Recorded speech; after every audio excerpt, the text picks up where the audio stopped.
The leader in you. The leader in you.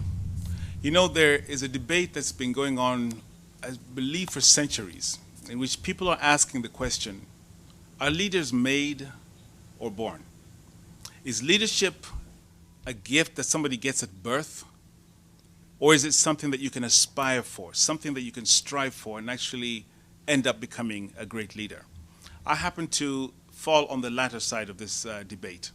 I believe that you have within you the seeds of leadership, but not just leadership. I think you have within you the seeds of great leadership. Whatever sphere of life you've been put in, you can be a good leader. Now, over the next 8 to 10 minutes, I'm going to try to do the impossible, to cover topics that normally would take a whole weekend of a retreat. I'm going to give you the 10 qualities of great leadership. 10 qualities of great leadership. I'm going to fly through them, so if you have a pen, take it out. We're going to talk about these a bit later on.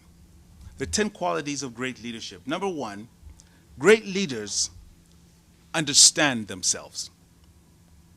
As an organizational development consultant and a leadership consultant, one of the tools that we use when we work with organizations is something called the SWOT analysis.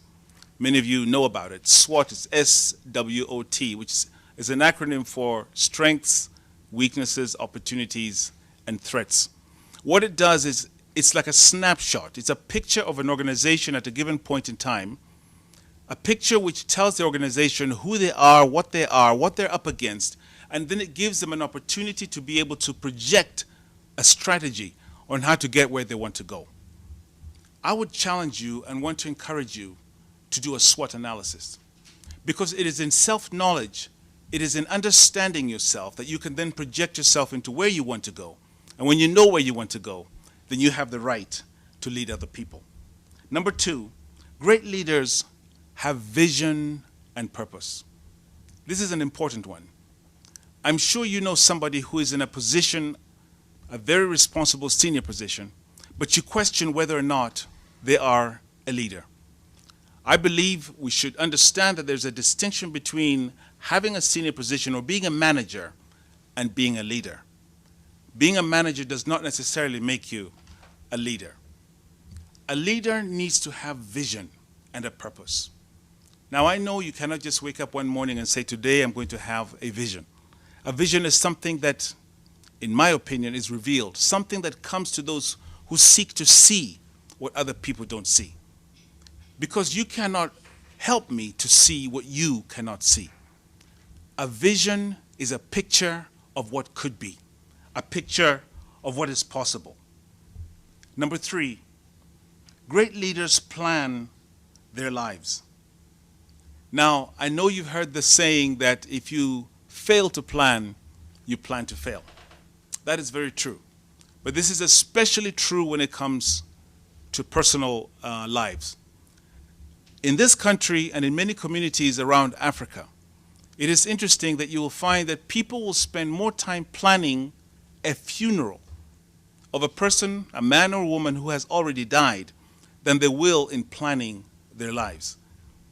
Planning is critical to leadership. It doesn't mean that you will necessarily achieve your plan, but without a plan, you're going nowhere. Number four, great leaders have positive expectations of life. Now, there are a lot of people around you who are very negative, people who believe that they're not going anywhere. I want to read a quick poem to you as part of my just explaining this. This is an important one because leadership is about projecting the positive. This is a poem. I don't know who actually wrote this poem, but I want to give it to you because it actually expresses this very well. It goes like this. If you think you're beaten, you are. If you think you dare not, you don't. If you like to win but you think you can't, it's almost certain you won't. If you think you lose, you're lost.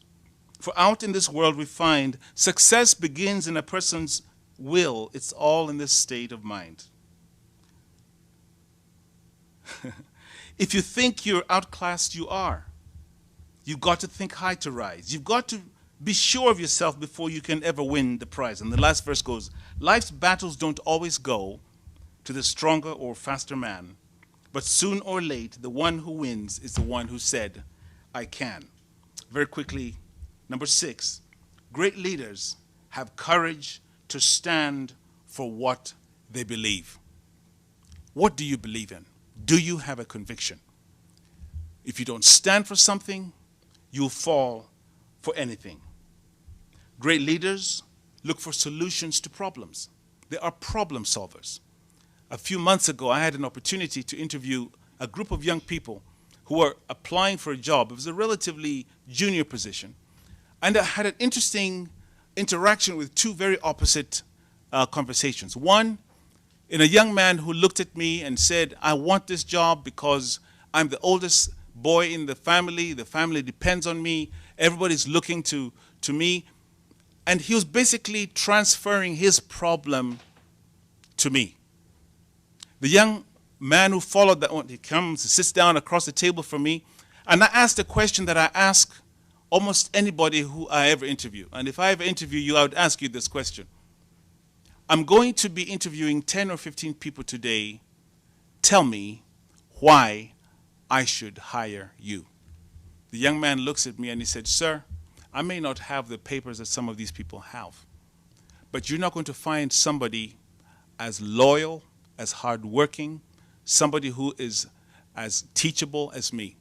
In fact, I don't want you to hire me. I want you to give me an opportunity to work for you for free for 1 month. And if I don't succeed, you fire me and it costs you nothing. Wow. Which of those two do you think had the greater chance of getting the job?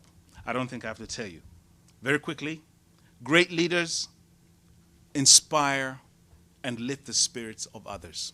This is obvious. We live in very negative times. We need leaders who give us hope, leaders who tell us things are going to work out, even in times of difficulty. Great leaders are compassionate. Compassion is a dying art. Sometimes we use the word compassion interchangeably with love. Compassion is that ability to get into somebody's shoes and walk in those shoes for a few miles before you pass judgment. We will talk more about this later. Great leaders adapt to change. Great leaders, while they hold on to values and principles that don't change, understand that life and the world is changing so rapidly and becoming more complex, and they are willing and prepared to change to adapt to it. Finally, great leaders develop other leaders. Great leaders don't look at leadership as just about themselves. It's about those that they lead.